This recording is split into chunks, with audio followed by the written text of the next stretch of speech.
মানে আমাৰ ইয়াতো দৈনিক হয়ে, আমাৰ অগণন ভক্ত আহে, মানে মনৰ কামনা পূৰণৰ কাৰণে, মানে মনৰ যিটো আশা লৈ আহে আমাৰ ধুবুৰী মা মহামায়া মন্দিৰত, মানে সেইটো আৰু ক'ব নোৱাৰিম, মানে অগণন আৰু আমাৰ 7 বিশ্বকৰ্মা মেলা আহি আছে 19 তাৰিখৰ পৰা 4 মে'লৈকে 15 দিন।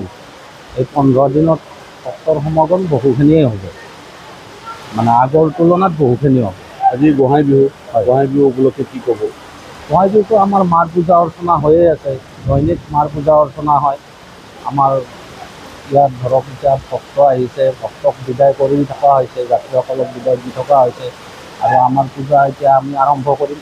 পূজাখিনি হোৱাৰ পিছত আৰু বলি বিধান হ'ব, সেইখিনি আৰু।